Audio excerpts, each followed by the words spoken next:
रोगहा एवं महाश्वेतवार व्रत की विधि। ब्रह्मा जी बोले, दिनदिन, यदि आदित्यवार को उत्तरा फाल्गुनी नक्षत्र पढ़े तो उसे रोगहावार कहते हैं। यह संपूर्ण रोगों एवं भयों को दूर करने वाला है। इस दिन जो गंध पुष्प आदि उपचारों से भगवान सूर्य नारायण का पूजन करता है वो सभी रोगों से मुक्त हो जाता है तथा सूर्य लोक को प्राप्त होता है। मंदार के पत्रों का दोना बनाकर उसी में उसी के फूल रखकर रात्रि में भगवान सूर्य नारायण के सामने रख देना चाहिए तथा प्रातःकाल उठकर उन्हीं फूलों से उनका पूजन करना चाहिए। तदनंतर खीर का भोजन करके व्रत की समाप्ति करनी चाहिए। दिनदिन, यदि सूर्य ग्रहण के दिन रविवार हो तो उसे महाश्वेतवार कहते हैं। वो भगवान सूर्य को बहुत प्रिय है।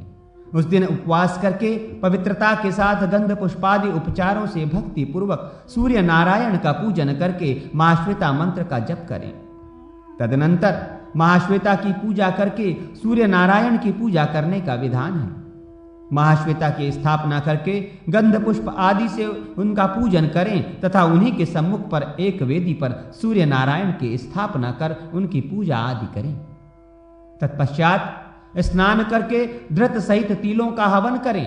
ग्रहण के समय महाश्वेता मंत्र का जप करता रहे और ग्रहण के समाप्त होने के पश्चात पुनः स्नान करके महाश्वेता तथा ग्रहाधिपति भगवान सूर्य का पूजन करें। ब्राह्मणों से पुराण सुनकर उन्हें भोजन कराएं तथा यथाशक्ति दक्षिणा दें। उसके बाद स्वयं मौन होकर भोजन करें।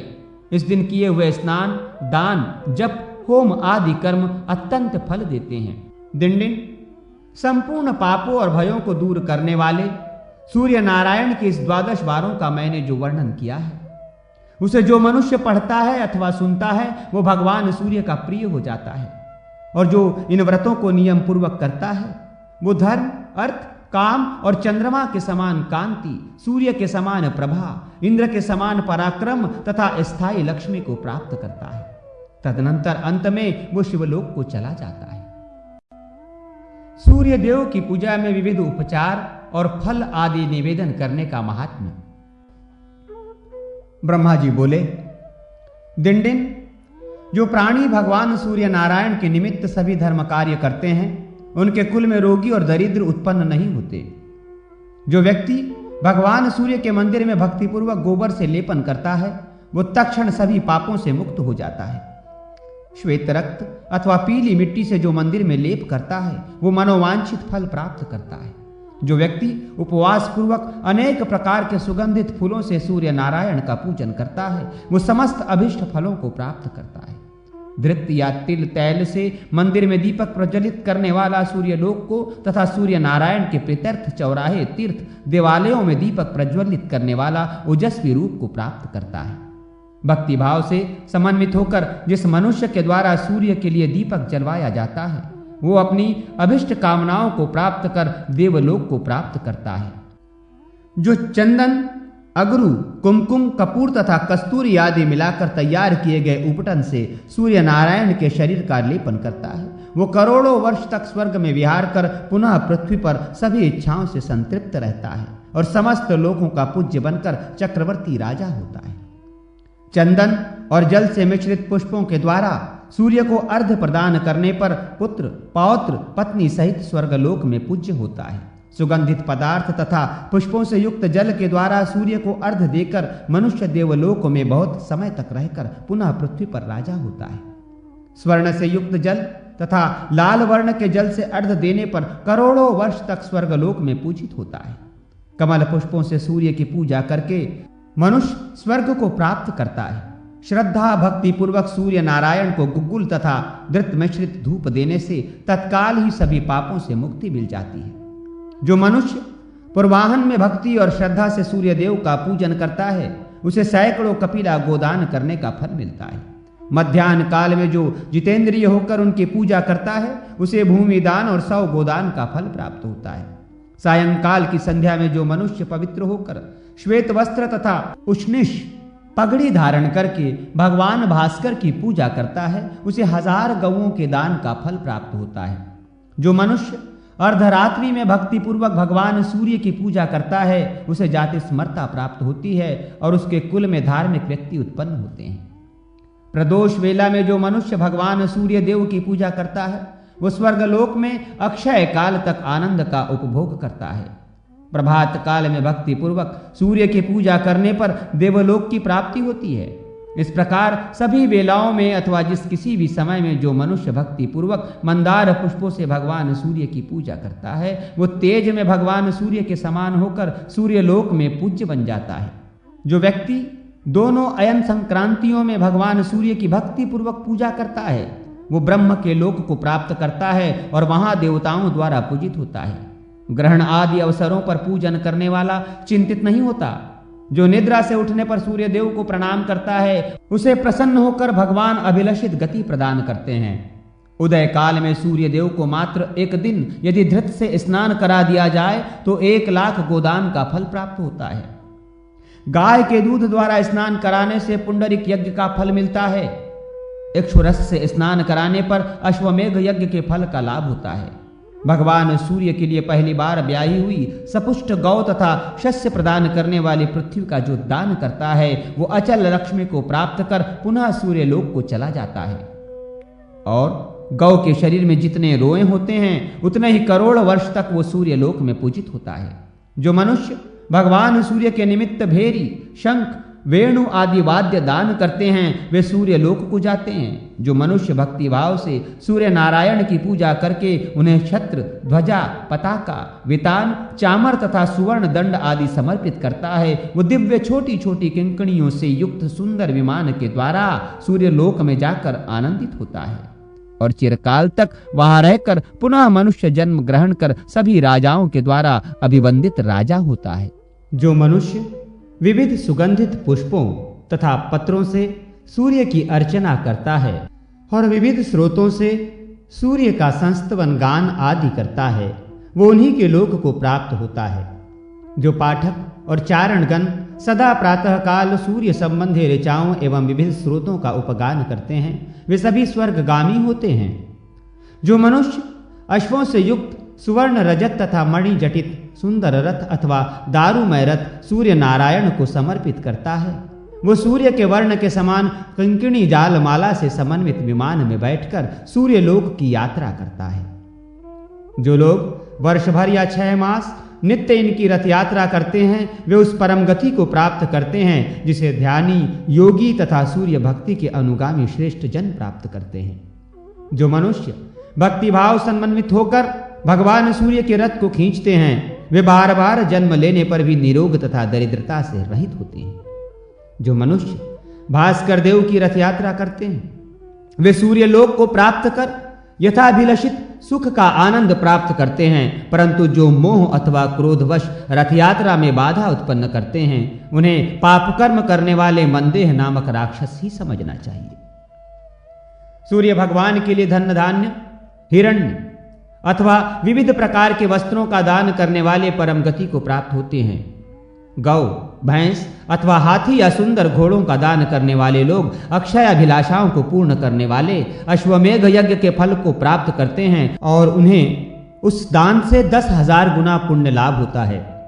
जो सूर्य नारायण के लिए खेती करने योग्य सुंदर उपजाऊ भूमि दान देता है वो अपनी पीढ़ी से पहले के 10 कुल और पश्चात के 10 कुल को तार देता है तथा दिव्य विमान से सूर्य लोक को चला जाता है। जो बुद्धिमान मनुष्य भगवान सूर्य के लिए भक्ति पूर्वक ग्राम दान करता है वो सूर्य के समान वर्ण वाले विमान में आरूढ़ होकर परम गति को प्राप्त होता है।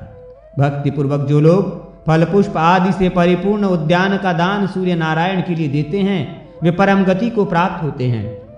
मनसा वाचा कर्मणा जो भी दुष्कृत होता है वो सब भगवान सूर्य की कृपा से नष्ट हो जाता है। चाहे आर्त हो या रोगी हो अथवा दरिद्र या दुखी हो, यदि वो भगवान आदित्य की शरण में आ जाता है तो उसके संपूर्ण कष्ट दूर हो जाते हैं। एक दिन की सूर्य पूजा करने से जो फल प्राप्त होता है वो अनेक इष्टापुत्रों की अपेक्षा श्रेष्ठ है। जो भगवान सूर्य के मंदिर के सामने भगवान सूर्य की कल्याणकारी लीला करता है उसे सभी अभिष्ट कामनाओं को सिद्ध करने वाले राजसूय यज्ञ का फल प्राप्त होता है। गणाधीप जो मनुष्य सूर्य देव के लिए महाभारत ग्रंथ का दान करता है वो सभी पापों से विमुक्त होकर विष्णु लोक में पूजित होता है। रामायण की पुस्तक देकर मनुष्य वाजपेय यज्ञ के फल को प्राप्त कर सूर्यलोक को प्राप्त करता है। सूर्य भगवान के लिए भविष्य पुराण अथवा सांब पुराण की पुस्तक का दान करने पर मानव राजसूय तथा अश्वमेघ यज्ञ का फल प्राप्त करता है तथा अपनी सभी मनः कामनाओं को प्राप्त कर सूर्यलोक को पा लेता है और वहां चिरकाल तक रहकर ब्रह्मलोक में जाता है। वहां 100 कल्प तक रहकर पुनः वह पृथ्वी पर राजा होता है। जो मनुष्य सूर्य मंदिर में कुआं तथा तालाब बनवाता है वो मनुष्य आनंदमय दिव्य लोक को प्राप्त करता है। जो मनुष्य सूर्य मंदिर में शीतकाल में मनुष्यों के शीत निवारण के लिए कंबल आदि का दान करता है वह अश्वमेघ यज्ञ का फल प्राप्त करता है। जो मनुष्य सूर्य मंदिर में नित्य पवित्र पुस्तक इतिहास तथा पुराण का वाचन करता है वो उस फल को प्राप्त करता है जो नित्य हजारों अश्वमेघ यज्ञ को करने से भी प्राप्त नहीं होता। अतः सूर्य के मंदिर में प्रयत्न पूर्वक पवित्र पुस्तक इतिहास तथा पुराण का वाचन करना चाहिए। भगवान भास्कर पुण्य आख्यान कथा से सदा संतुष्ट होते हैं। एक वैश्य तथा ब्राह्मण की कथा, सूर्य मंदिर में पुराण वाचन एवं भगवान सूर्य को स्नानादि कराने का फल। ब्रह्मा जी बोले, दिन मैं आपको पितामह और कुमार कार्तिकेय का एक आख्यान सुना रहा हूं जो पुण्यदायक, पापनाशक तथा कल्याणकारी है। एक बार सभी लोगों के रचयिता पितामह सुखपूर्वक बैठे थे। उनके पास श्रद्धा भक्ति समन्वित हो कार्तिकेय ने आकर प्रणाम किया और कहा, विभो, आज मैं दिवाकर भगवान सूर्य देव का दर्शन करने के लिए गया था। प्रदक्षिणा करके मैंने उनकी पूजा की तथा परम भक्ति और श्रद्धा से मस्तक झुकाकर उन्हें प्रणाम किया और वहीं बैठ गया। वहां मैंने एक महान आश्चर्य की बात देखी।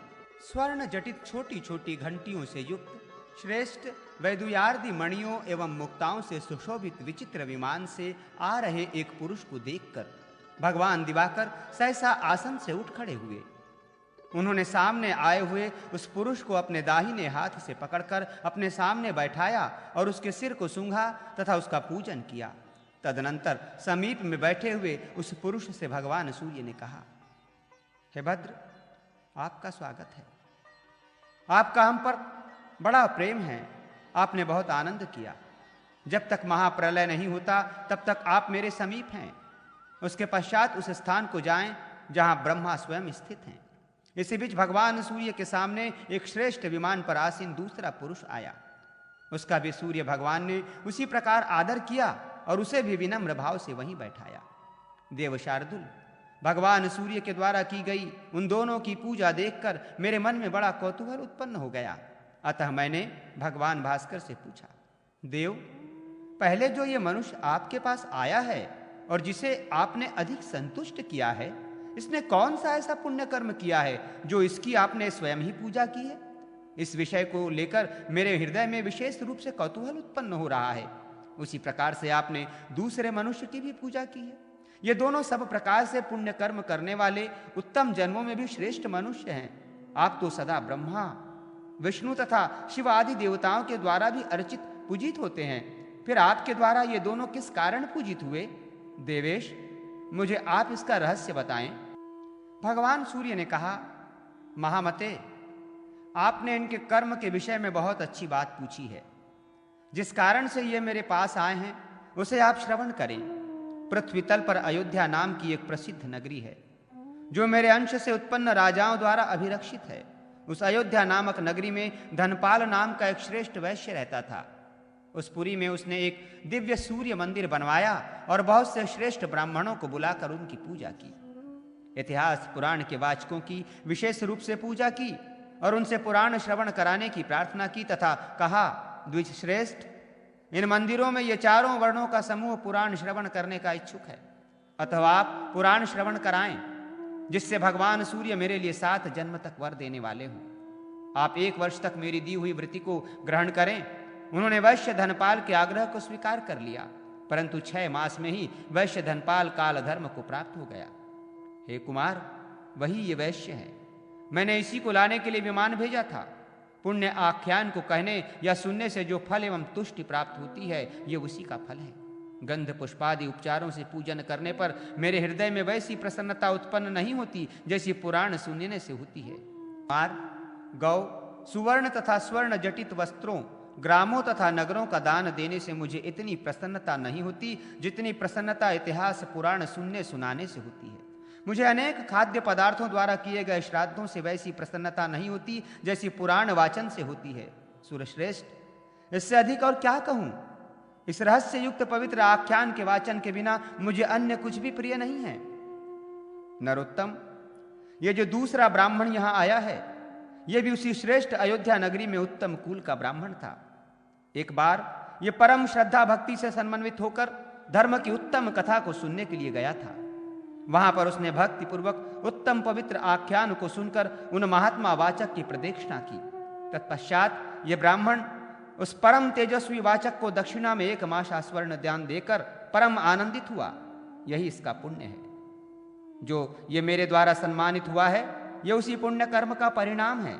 श्रद्धा भक्ति समन्वित जो व्यक्ति वाचक की पूजा करता है, उसी से मैं भी पूजित हो जाता हूं। जो मनुष्य अच्छे से अच्छे भोज्य पदार्थों के द्वारा वाचक को परितृप्त करता है, उसी से मेरी भी संतुष्टि हो जाती है। मेरी संतानें यम, यमी, शनि, मनु तथा तप्ती मुझे उतने प्रिय नहीं हैं जितना मुझे कथावाचक प्रिय है। वाचक के संतुष्ट होने पर सभी देवता प्रसन्न हो जाते हैं, इसमें कोई संदेह नहीं। क्योंकि हे देव सेनापते, सबसे पहले संसार के द्वारा पूज्य जो मेरा मुख था, उसी मुख से संसार का कल्याण करने के निमित्त सभी इतिहास पुराणादि ग्रंथ प्रकट हुए। महामते, मुझे पुराण वेदों से भी अधिक प्रिय है। जो श्रद्धा भाव से नित्य इन्हें सुनते हैं और वाचक को वृत्ति प्रदान करते हैं, वे परम पद प्राप्त करते हैं। सुव्रत, धर्म, अर्थ, काम तथा मोक्ष पुरुषार्थ चतुष्टय की उत्तम आख्या के लिए मैंने ये इतिहास पुराण बनाए हैं। वेदों का अर्थ अत्यंत दुर्गेय है। अतएव महामते, इनको जानने के लिए ही मैंने इतिहास पुराणों की रचना की है। जो मनुष्य प्रतिदिन पुराण श्रवण का उत्तम कार्य करवाता है, वो सूर्य देव से ज्ञान प्राप्त कर परम पद को प्राप्त करता है। वाचक को जो दक्षिणा देता है, वो सूर्य देव के लोक को प्राप्त करता है। हे सूर्यश्रेष्ठ, इसमें आश्चर्य क्या है? जैसे देवताओं में इंद्र श्रेष्ठ है, शस्त्रों में वज्र श्रेष्ठ है, और जैसे तेजस्वियों में अग्नि, नदियों में सागर श्रेष्ठ माना गया है, वैसे ही सभी ब्राह्मणों में इतिहास पुराण वाचक ब्राह्मण श्रेष्ठ है। जो मनुष्य भक्ति पूर्वक पुराण वाचक का पूजन करता है, उसके उस पुण्य कर्म द्वारा संपूर्ण जगत पूजित हो जाता है। ब्रह्मा जी ने पुनः कहा, दिनदिन, देव देवेश्वर भगवान सूर्य के मंदिर में जो मनुष्य धर्म का श्रवण करता है या कराता है, उसके पुण्य से वो परम गति को प्राप्त करता है। जो पुरुष भगवान सूर्य की 3 बार प्रदक्षिणा करके भूमि पर मस्तक झुकाकर सूर्य नारायण को प्रणाम करता है, वो उत्तम गति को प्राप्त होता है। जो मनुष्य जूता पहनकर मंदिर में प्रवेश करता है, वो तामिश्र नामक भयंकर नरक में जाता है। जो सूर्य देव के स्नानार्थ धृत, दूध, मधु, इक्षुरस अथवा गंगादि पवित्र नदियों का उत्तम जल देते हैं, वे संपूर्ण कामनाओं को प्राप्त कर सूर्यमंडल को प्राप्त करते हैं। अभिषेक के समय जो उनका भक्ति पूर्वक दर्शन करते हैं, उन्हें अश्वमेघ यज्ञ का फल प्राप्त होता है और अंत में वे शिवलोक को जाते हैं। सूर्य भगवान को ऐसे स्थान पर स्नान कराना चाहिए जहां स्नान का जल आदि किसी से लांघा न जा सके। जल का लंघन हो जाने पर अशुभ होता है। जया सप्तमी व्रत का वर्णन। दिंडी ने कहा, ब्रह्मन, आपने मुझसे जो 7 सप्तमियों का वर्णन किया, उसमें जो पहली सप्तमी है उसके विषय में आपने विस्तार पूर्वक वर्णन किया, किंतु शेष 6 सप्तमियों के विषय में कुछ नहीं कहा। अतः अन्य सभी सप्तमियों का भी आप वर्णन करें, जिनमें उपवास करके मैं सूर्य लोक को प्राप्त कर सकूं। ब्रह्मा जी बोले, दिंडिन, शुक्ल पक्ष की जिस सप्तमी को हस्त नक्षत्र हो, उसे जया सप्तमी कहते हैं। उस दिन किया गया दान, हवन, जप, तर्पण आदि देव पूजन एवं सूर्य देव का पूजन 100 गुना लाभप्रद होता है। ये सप्तमी भगवान भास्कर को अत्यंत प्रिय है। ये पाप नाशिनी, श्रेष्ठ यश देने वाली, पुत्र प्राप्त कराने वाली, अभिष्ट इच्छाओं को पूर्ण करने वाली और लक्ष्मी को प्राप्त कराने वाली है। प्राचीन काल में इसी तिथि को भगवान सूर्य ने हस्त नक्षत्र पर संक्रमण किया था, इसलिए इसे शुक्ल सप्तमी भी कहते हैं। अपने दोनों हाथों में कमल धारण किए हुए भगवान सूर्य की स्वर्णमयी प्रतिमा बनाकर विधि पूर्वक वर्ष भर उसका पूजन करना चाहिए। इस व्रत में 3 पारणाएं करनी चाहिए। प्रथम पारणा 4 मास पर करें। उसमें करवीर के पुष्प तथा रक्त चंदन, गुग्गुल, धूप तथा गेहूं के आटे के लड्डू के नैवेद्य आदि से पूजा करनी चाहिए। इस विधि से देवाधिपति मार्तंड भगवान सूर्य की विधि पूर्वक पूजा करके ब्राह्मणों की पूजा करें। सप्तमी तिथि में उपवास रखकर अष्टमी को पारणा करनी चाहिए। इस पारणा में पीली सरसों मिश्रित जल से स्नान करें, गोमय का प्राशन करें तथा मदार से दंत धावन करें। भानु में प्रियताम, भगवान सूर्य मुझ पर प्रसन्न हो, ऐसा उच्चारण करते हुए ये क्रियाएं संपन्न करें। ये पहली पारण विधि है। दूसरी पारणा में मालती के पुष्प, श्रीखंड, चंदन, पायस का नैवेद्य तथा विजय धूप देनी चाहिए। ब्राह्मणों को भोजन कराकर स्वयं भी वैसा ही भोजन करना चाहिए। रवि में प्रियताम, सूर्यदेव मुझ पर प्रसन्न हो, ऐसा कहते हुए पंचगव्य प्राशन कर खदीर की लकड़ी से दंत धावन करना चाहिए। तीसरी पारणा में अगस्ती पुष्प से भगवान भास्कर का पूजन करना चाहिए। इस व्रत में भगवान सूर्य को श्रीखंड, कुसुम, सिन्हक धूप देने चाहिए, क्योंकि ये भगवान को अत्यंत प्रिय हैं। विकर्तनों में प्रियताम, भगवान विकर्तन सूर्य मुझ पर प्रसन्न हो, ऐसी प्रार्थना करते हुए कुशोदक का प्राशन करना चाहिए तथा बेर की दातून करनी चाहिए। वर्ष के अंत में भगवान सूर्य की गंध, पुष्प तथा नैवेद्य उपचारों से विधिवत पूजा करनी चाहिए। अनंतर उन्हीं के समक्ष अवस्थित होकर परम पवित्र पुराण का वाचन करवाना चाहिए। विभो, इस विधि से जो पुरुष इस सप्तमी तिथि का व्रत करता है, उसके स्नादिक समस्त व्रत के कार्य 100 गुना फल देने वाले हो जाते हैं। इस सप्तमी के व्रत को करने वाला व्यक्ति यश, धन, धान्य, सुवर्ण, पुत्र, आयु, बल तथा लक्ष्मी को प्राप्त कर सूर्य लोक को जाता है। जयंती सप्तमी का विधान और फल। ब्रह्मा जी बोले, त्रिलोचन, माघ मास के शुक्ल पक्ष की सप्तमी तिथि जयंती सप्तमी कही जाती है। ये पुण्यदायिनी, पाप विनाशिनी तथा कल्याणकारिणी है। इस तिथि पर जिस विधि से उपासना करनी चाहिए उसे आप सुने। पंडितों ने इस व्रत में 4 पारणाओं का उल्लेख किया है। पश्चिमी तिथि में 1 भुक्त, षष्ठी में नक्त व्रत और सप्तमी में उपवास करके अष्टमी में पारणा करनी चाहिए। माघ, फाल्गुन तथा चैत्र मास में जब जयंती सप्तमी का व्रत किया जाए तब भगवान सूर्य को बकुल के सुंदर पुष्प चढ़ाने चाहिए तथा कुमकुम का विलेपन करना चाहिए। मोदकों का नैवेद्य और धृत का धूप देना चाहिए। पंचगव्य प्राशन करके पवित्रीकरण करना चाहिए। ब्राह्मणों को मोदक यथाशक्ति खिलाना चाहिए तथा शाली नामक चावल का भात भी देना चाहिए। इस प्रकार जो मनुष्य लोक पूज्य भगवान भास्कर की पूजा करता है वो इस व्रत की सभी पारणाओं में अश्वमेघ एवं राजसूय यज्ञ का फल प्राप्त करता है। द्वितीय पारणा में सूर्य भगवान की पूजा करके राजसूय यज्ञ का फल प्राप्त होता है। वैशाख, ज्येष्ठ और आषाढ़ मास में सूर्य देव की पूजा करने के लिए शतदल, कमल तथा श्वेत चंदन और गुगुल के धूप का विधान कहा गया है। इसमें गुड़ के बने हुए अपूप का नैवेद्य अर्पित करना चाहिए और गोमय का प्राशन करना चाहिए। ब्राह्मणों को गुड़ से बने हुए अपूपों का भोजन कराना अच्छा माना गया है। ये पारणा पाप नाशिका है। तृतीय पारणा की विधि इस प्रकार है।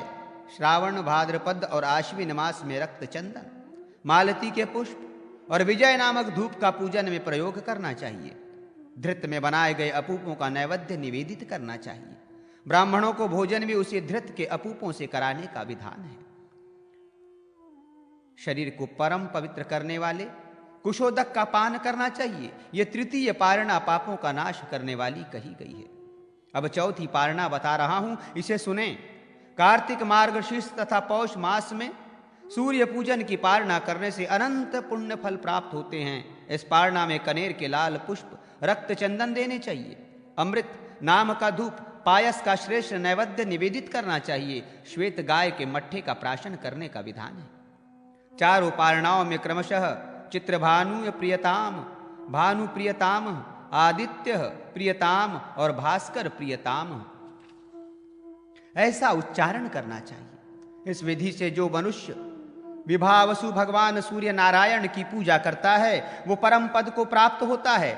इस प्रकार सप्तमी व्रत करने पर व्रतकर्ता को सभी अभिष्ट कामनाओं की प्राप्ति हो जाती है। पुत्रार्थी पुत्र तथा धनार्थी धन प्राप्त करता है और रोगी मनुष्य रोगों से मुक्त हो जाता है तथा अंत में वो नितांत कल्याण प्राप्त करता है। इस प्रकार जो मनुष्य इस सप्तमी व्रत का आचरण करता है वो सर्वत्र विजयी होता है तथा सभी पापों से मुक्त होकर वो विशुद्धात्मा सूर्यलोक को प्राप्त करता है। अपराजिता सप्तमी महाजया सप्तमी व्रत का वर्णन। ब्रह्मा जी बोले, गणाधीप, भाद्रपद मास के शुक्ल पक्ष की सप्तमी तिथि अपराजिता सप्तमी नाम से विख्यात है। ये महापातकों का नाश करती है। इस व्रत में चतुर्थी तिथि को एक भुक्त और पश्चिमी तिथि को नक्त व्रत करने का विधान है। षष्ठी तिथि को उपवास करके सप्तमी तिथि में पारणा करने का विधान है। विद्वानों ने इसमें भी 4 पारणाएं बताई हैं। सूर्य देव की पूजा करवीर पुष्प, रक्त चंदन, गुग्गुल से बने धूप, गुड़ से बने अपूप से करनी चाहिए। भाद्रपद आदि 3 मासों में श्वेत पुष्प, श्वेत चंदन, धृत का धूप तथा पायस के नैवेद्य से सूर्य देव का पूजन करना चाहिए। मार्गशीर्ष आदि 3 महीनों में अगस्त्य पुष्प, कमकुम का विलेपन, सिंहक धूप, शाली चावल के नैवेद्य आदि से पूजा करनी चाहिए। फाल्गुन आदि 3 मासों में रक्त कमल के पुष्प, अगरू, चंदन, अनंत नामक धूप, शर्करा या मिश्री खंड से बने हुए अपूपों के नैवेद्य से सूर्य देव की पूजा करनी चाहिए। विद्वानों ने ज्येष्ठ आदि के महीनों में सूर्य देव की पूजा करने के लिए इसी विधि को कहा है। 4 पारणाओं में क्रमशः भगवान सूर्य देव के नाम इस प्रकार हैं: सुधांशु, अर्यमा, सविता और त्रिपुरांतक। सभी पारणाओं में क्रमशः सुधांशु, प्रियतामह इत्यादि कहें। गोमूत्र, पंचगव्य, धृत, गरम दूध ये व्रत के क्रमशः प्राशन पदार्थ हैं। जो मनुष्य इस विधि से इस सप्तमी व्रत को करता है वो युद्ध में शत्रुओं से पराजित नहीं होता। वो शत्रु को जीत कर धर्म, अर्थ तथा काम इस त्रिवर्ग फल को भी निसंदेह प्राप्त कर लेता है। त्रिवर्ग को प्राप्त करके वो सूर्य लोक को प्राप्त होता है। जो मनुष्य इस प्रकार सदा प्रयत्न पूर्वक सप्तमी व्रत को करता है वो शत्रु को पराजित करके सूर्य लोक को प्राप्त करता है और श्वेत अश्वों से युक्त एवं स्वर्णिम ध्वज पताका से समन्वित यान के द्वारा भगवान वरुण देव के समीप में जाकर उनका प्रिय हो जाता है। ब्रह्मा जी बोले, शुक्ल पक्ष की सप्तमी तिथि में जब सूर्य संक्रमण करते हैं तब वो सप्तमी महाजया कहलाती है, जो भगवान भास्कर को अत्यंत प्रिय है।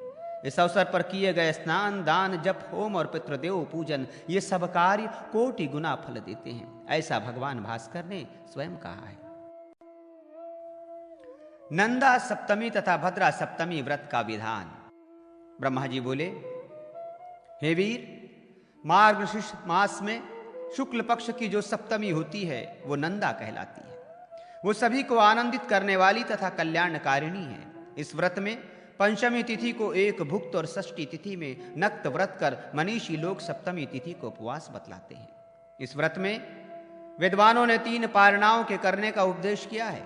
इसके पूजन में मालती के पुष्प, सुगंध, चंदन, कपूर और अगरू से मिश्रित धूप का प्रयोग करना चाहिए। खांड के सहित दही भात का नैवेद्य भगवान भास्कर को प्रिय है। उसी खांड मिश्रित दही भात का भोजन ब्राह्मणों को करवाना चाहिए। तत्पश्चात स्वयं भी उसी भोजन को करना चाहिए। भगवान भास्कर को धूप देने के लिए प्रथम पारणाओं में विधि इस प्रकार है: पलाश के पुष्प, पक्षक, धूप अथवा यथा सामर्थ्य जो भी धूप हो सके उसी धूप से पूजा करनी चाहिए। द्वितीय पारणा में प्रबोध, धूप, शर्करा खंड से मिश्रित पुए का नैवेद्य सूर्य नारायण को अर्पित करने का विधान है। खांड मिश्रित भोजन से ब्राह्मणों को भोजन भी कराना चाहिए। निम्ब पत्र का प्राशन करने के पश्चात स्वयं भी मौन होकर भोजन करना चाहिए। तृतीय पारणा में भगवान भास्कर को प्रसन्न करने के लिए नील या श्वेत कमल और गुग्गुल के धूप तथा पायस का नैवेद्य अर्पित करना चाहिए। प्राशन में तथा विलेपन में भी चंदन के उपयोग की विधि कही गई है। मनुष्यों को सदा पवित्र करने वाले भगवान सूर्य नारायण के नामों को भी सुने। विष्णु, भग तथा धाता ये उनके नाम हैं। प्रत्येक पारणा में क्रमशः विष्णु प्रियताम इत्यादि उच्चारण करना चाहिए। इस विधि से जो मनुष्य दत्तचित्त होकर भगवान भास्कर की पूजा करता है वो इस लोक में अपनी कामनाओं को पूर्ण करके अनंत काल तक आनंदित रहता है। तत्पश्चात सूर्य लोक में जाकर वो वहां भी आनंद को प्राप्त करता है। ब्रह्मा जी बोले, शुक्ल पक्ष में सप्तमी तिथि को जब हस्त नक्षत्र हो तब वो भद्रा सप्तमी कही जाती है। उस दिन भगवान सूर्य देव को पहले घी से, अनंतर दूध से, तत्पश्चात इक्षुरस से स्नान कराकर चंदन का लेप करना चाहिए। तत्पश्चात उन्हें गुग्गुल का धूप दिखाएं। चतुर्थी तिथि को एक भुक्त और पश्चिमी तिथि को नक्त व्रत करने का विधान है। षष्ठी तिथि को अयाचित रहकर सप्तमी तिथि को उपवास रखना श्रेष्ठ कहा गया है। सप्तमी व्रत का पालन करने वाले मनुष्य को चाहिए कि वो उस व्रत के दिन पाखंडी सत्कर्मों से दूर करने वाले, विडाल वृत्ति का आचरण करने वाले मनुष्यों से दूर रहे। बुद्धिमान व्यक्ति सप्तमी का व्रत पालन करते हुए दिन में शयन न करे। इस विधि से जो मनुष्य भद्रा सप्तमी का व्रत करता है उसे ऋभु नामक देवता सदा समस्त कल्याण की वस्तुएं प्रदान करते हैं। जो मनुष्य इस तिथि को शाली चूर्ण से भद्र वृषभ बनाकर सूर्य देव को समर्पित करता है उसको भद्र पुत्र प्राप्त होता है और वो जीवन पर्यंत आनंदित रहता है। जो मनुष्य भक्ति पूर्वक सप्तमी कल्प को प्रारंभ से सुनता है वह अश्वमेध यज्ञ के फल को प्राप्त करने के पश्चात परम पद मोक्ष को प्राप्त करता है। तिथियों और नक्षत्रों के देवता तथा उनके पूजन का फल। सुमंतु मुनि बोले, राजन, यद्यपि भगवान सूर्य को सभी तिथियां प्रिय हैं किंतु सप्तमी तिथि विशेष प्रिय है। शतानिक ने पूछा, जब भगवान सूर्य को सभी तिथियां प्रिय हैं तो सप्तमी में ही यज्ञ, दान आदि विशेष रूप से क्यों अनुष्ठित होते हैं? सुमंतु मुनि ने कहा, राजन, प्राचीन काल में इस विषय में भगवान विष्णु ने सूर्यज्येष्ठ ब्रह्मा जी से जो प्रश्न किए थे और ब्रह्मा जी ने जैसा बतलाया था उसे मैं आपको बताता हूं, आप श्रवण करें। ब्रह्मा जी बोले, विष्णु, विभाजन के समय प्रतिपद आदि सभी तिथियां अग्नि आदि देवताओं को तथा सप्तमी भगवान सूर्य को प्रदान की गई। जिन्हें जो तिथि दी गई वो उसका ही स्वामी कहलाया। अतः अपने दिन पर ही अपने मंत्रों से पूजे जाने पर वे देवता अभिष्ट प्रदान करते हैं। सूर्य ने अग्नि को प्रतिपदा, ब्रह्मा को द्वितीया, यक्षराज कुबेर को तृतीया और गणेश को चतुर्थी तिथि दी है। नागराज को पंचमी, कार्तिकेय को षष्ठी, अपने लिए सप्तमी और रुद्र को अष्टमी तिथि प्रदान की है। दुर्गा देवी को नवमी, अपने पुत्र यमराज को दशमी, विश्व देव गणों को एकादशी तिथि दी गई है। विष्णु को द्वादशी, कामदेव को त्रयोदशी, शंकर को चतुर्दशी तथा चंद्रमा को पूर्णिमा की तिथि दी है। सूर्य के द्वारा पितरों को पवित्र पुण्यशालिनी अमावस्या तिथि दी गई है। ये कही गई 15 तिथियां चंद्रमा की हैं। कृष्ण पक्ष में देवता इन सभी तिथियों में शनय शनय चंद्र कलाओं का पान कर लेते हैं। वे शुक्ल पक्ष में पुनः 16वीं कला के साथ उदित होती है। वो अकेली षोडशी कला सदैव अक्षय रहती है, उसमें साक्षात सूर्य का निवास रहता है। इस प्रकार तिथियों का क्षय और वृद्धि स्वयं सूर्य नारायण ही करते हैं, अतः वे सबके स्वामी माने जाते हैं। ध्यान मात्र से ही सूर्य देव अक्षय गति प्रदान करते हैं। दूसरे देवता भी जिस प्रकार उपासकों की अभिष्ट कामना पूर्ण करते हैं उसे मैं संक्षेप में बताता हूं, आप सुने। प्रतिपदा तिथि में अग्निदेव की पूजा करके अमृत रूपी धृत का हवन करें तो उस हवन से समस्त धान्य और अपरिमित धन की प्राप्ति होती है। द्वितीया को ब्रह्मा की पूजा करके ब्रह्मचारी ब्राह्मण को भोजन कराने से मनुष्य सभी विद्याओं में पारंगत हो जाता है। तृतीया तिथि में धन के स्वामी कुबेर का पूजन करने से मनुष्य निश्चित ही विपुल धनवान बन जाता है तथा क्रय विक्रय आदि व्यापारिक व्यवहार में उसे अत्यधिक लाभ होता है। चतुर्थी तिथि में भगवान गणेश का पूजन करना चाहिए, इससे सभी विघ्नों का नाश हो जाता है, इसमें संदेह नहीं। पंचमी तिथि में नागों की पूजा करने से विष का भय नहीं रहता, स्त्री और पुत्र प्राप्त होते हैं और श्रेष्ठ लक्ष्मी भी प्राप्त होती है। षष्ठी तिथि में कार्तिकेय की पूजा करने से मनुष्य श्रेष्ठ मेधावी, रूप संपन्न, दीर्घायु और कीर्ति को बढ़ाने वाला हो जाता है। सप्तमी तिथि को चित्रभानु नाम वाले भगवान सूर्य नारायण का पूजन करना चाहिए, ये सब के स्वामी एवं रक्षक हैं। अष्टमी तिथि को वृषभ से सुशोभित भगवान सदाशिव की पूजा करनी चाहिए, वे प्रचुर ज्ञान तथा अत्यधिक कांति प्रदान करते हैं। भगवान शंकर मृत्यु हरण करने वाले, ज्ञान देने वाले और बंधन मुक्त करने वाले हैं।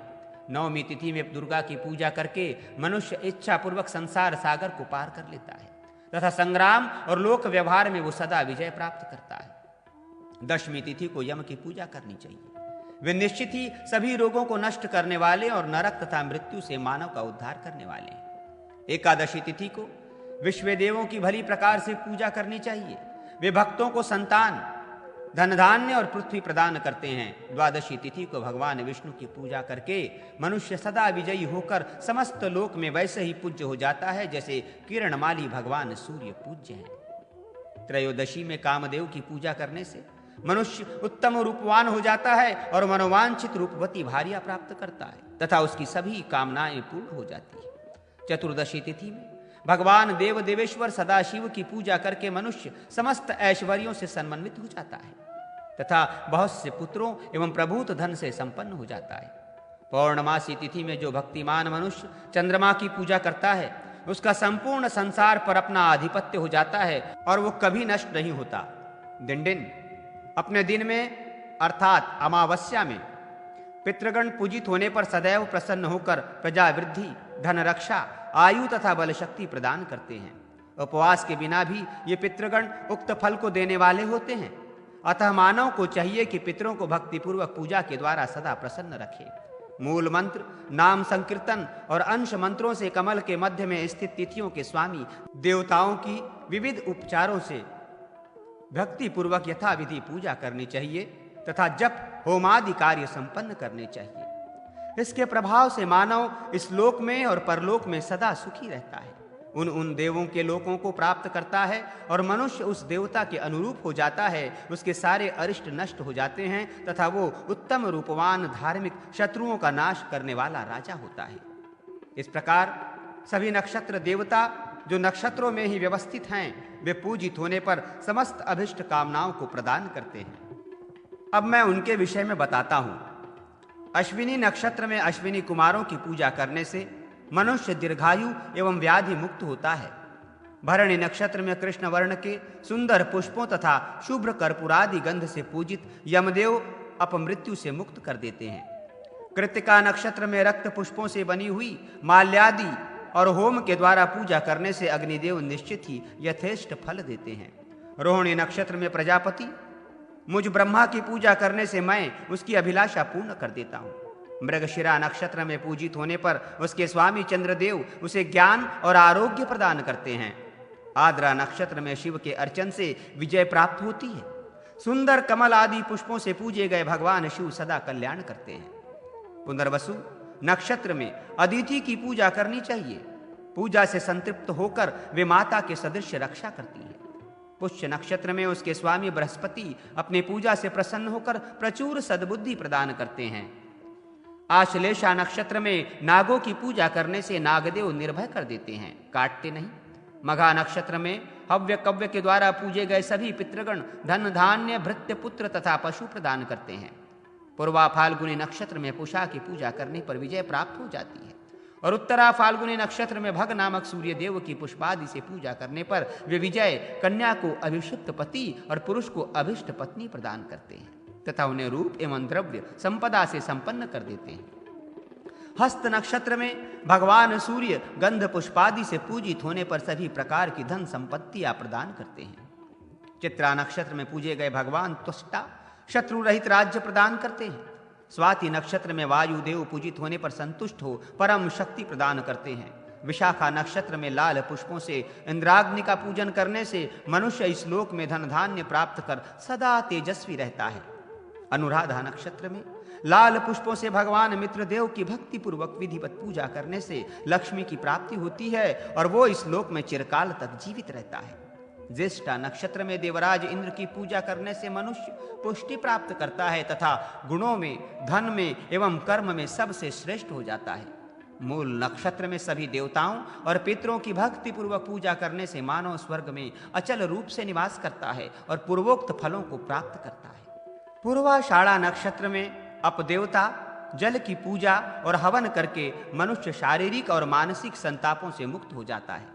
उत्तराषाढ़ा नक्षत्र में विश्वदेवों और भगवान विश्वेश्वर की पुष्पादि द्वारा पूजा करने से मनुष्य सभी कुछ प्राप्त कर लेता है। श्रवण नक्षत्र में श्वेत, पीत और नील वर्ण के पुष्पों द्वारा भक्ति भाव से भगवान विष्णु की पूजा कर मनुष्य उत्तम लक्ष्मी और विजय को प्राप्त करता है। धनिष्ठा नक्षत्र में गंध पुष्पादि से वशुओं के पूजन से मनुष्य बहुत बड़े भय से भी मुक्त हो जाता है, उसे कहीं कुछ भी भय नहीं रहता।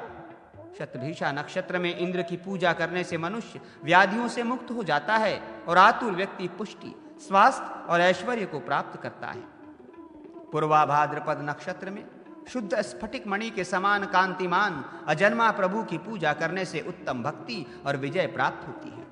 उत्तरा भाद्रपद नक्षत्र में अहिर्बुधन्य की पूजा करने से परम शांति की प्राप्ति होती है। रेवती नक्षत्र में श्वेत पुष्प से पूजे गए भगवान कुशा सदैव मंगल प्रदान करते हैं और अचल धृति तथा विजय भी देते हैं। अपनी सामर्थ्य के अनुसार भक्ति से किए गए पूजन से ये सभी सदा फल देने वाले होते हैं।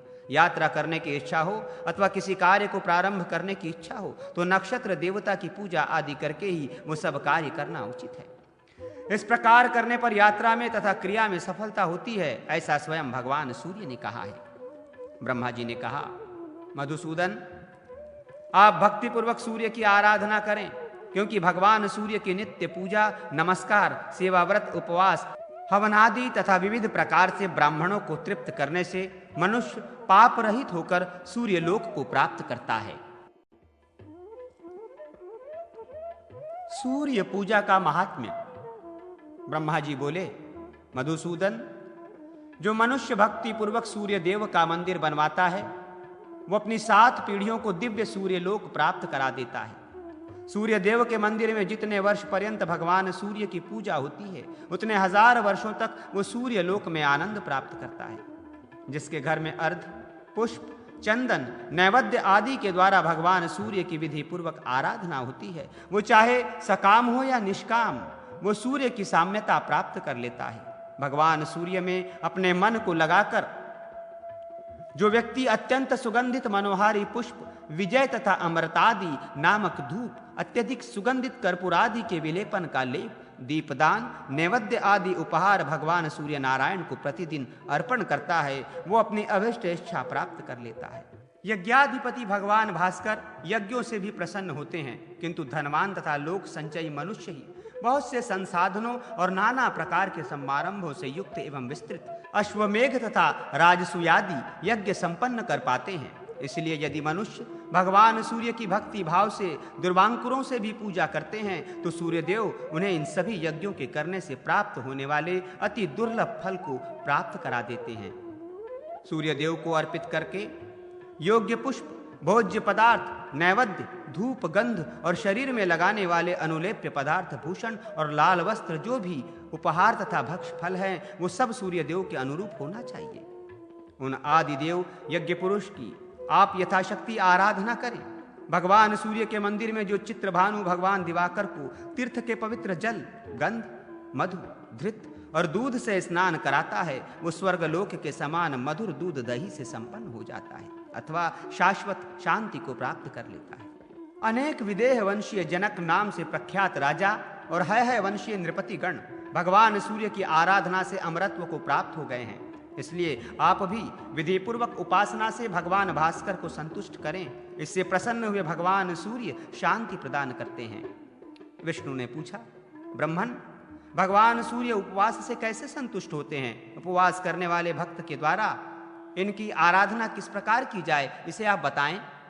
ब्रह्मा जी ने कहा, जब भोगपरायण व्यक्ति धूप, पुष्प आदि उपचारों से भगवान सूर्य की तन्मयता पूर्वक आराधना कर कल्याण प्राप्त कर लेता है, तो फिर उपवास परायण व्यक्ति यदि आराधना करता है तो उसके कल्याण के विषय में कहना ही क्या है। पापों से दूर रहना, सद्गुणों का आचरण करना और संपूर्ण भोगों से विरत रहना उपवास कहलाता है। जो उपवास परायण पुरुष भक्ति भाव से 1 रात, 2 रात अथवा 3 रात भगवान सूर्य का ध्यान करता है, उसके नाम का जप करता है, उनके उपदेश से ही संपूर्ण कार्य करता है तथा उन्हीं में अपना मन लगाए हुए है, ऐसा अनासक्त पुरुष भगवान सूर्य की पूजा कर उस परम ब्रह्म को प्राप्त कर लेता है।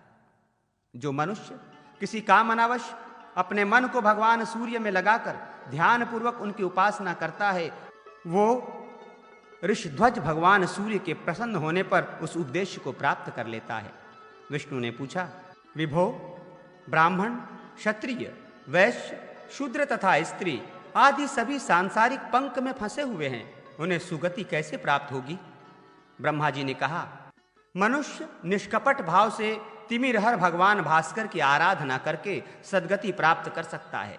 जो व्यक्ति विषयों में आसक्त है तथा भगवान सूर्य में मन नहीं लगाता, ऐसा पाप कर्म करने वाला मनुष्य सद्गति कैसे प्राप्त कर सकेगा?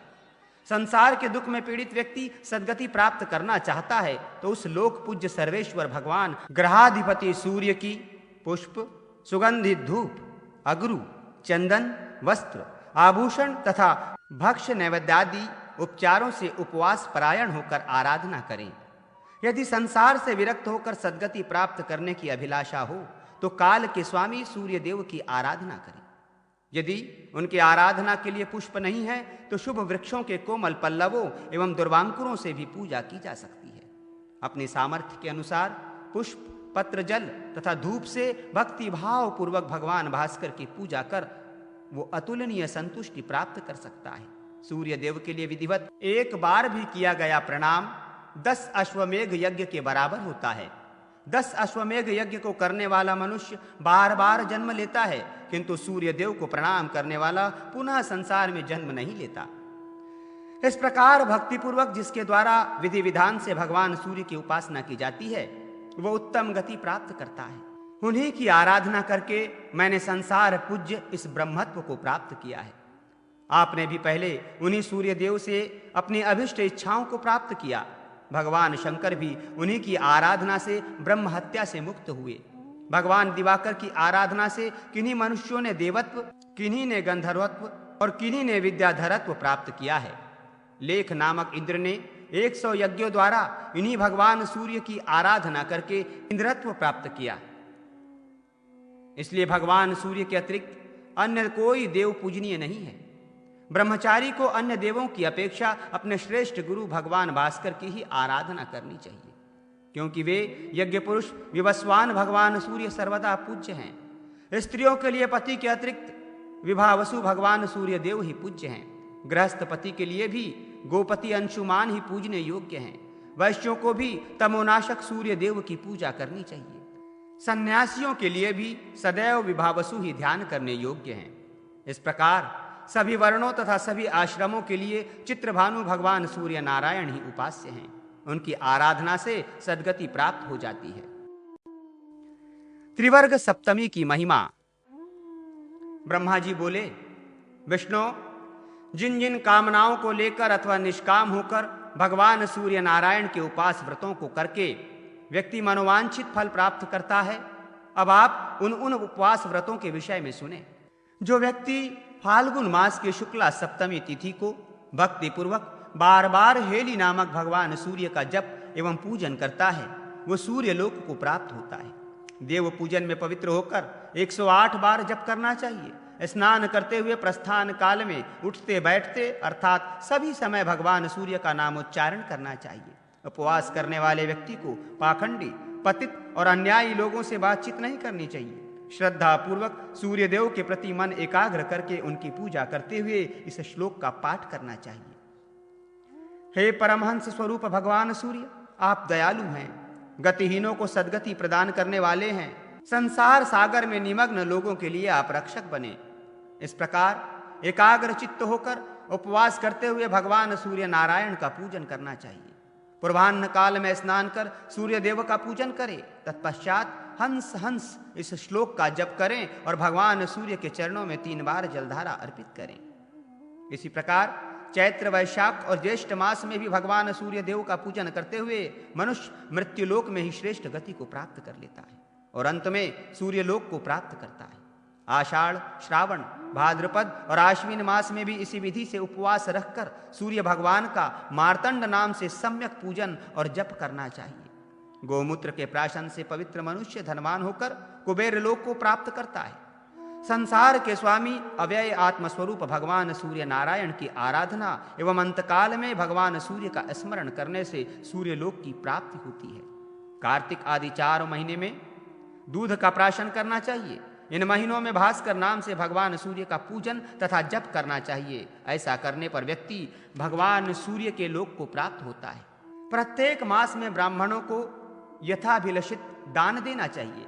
चातुर्मास की समाप्ति पर पुराण वाचन कराना चाहिए और कीर्तन का आयोजन करना चाहिए। विद्वानों को चाहिए कि कथावाचक की पूजा करके श्राद्ध कर्म करें, क्योंकि सिद्ध मालपुआ आदि पकवानों द्वारा कथावाचक या ब्राह्मण के सहयोग से किया गया यथोचित श्राद्ध भगवान सूर्य नारायण को अभिष्ट है। ये तिथि अभिष्ट धर्म, अर्थ तथा काम इन त्रिवर्ग को सदैव देने वाली है।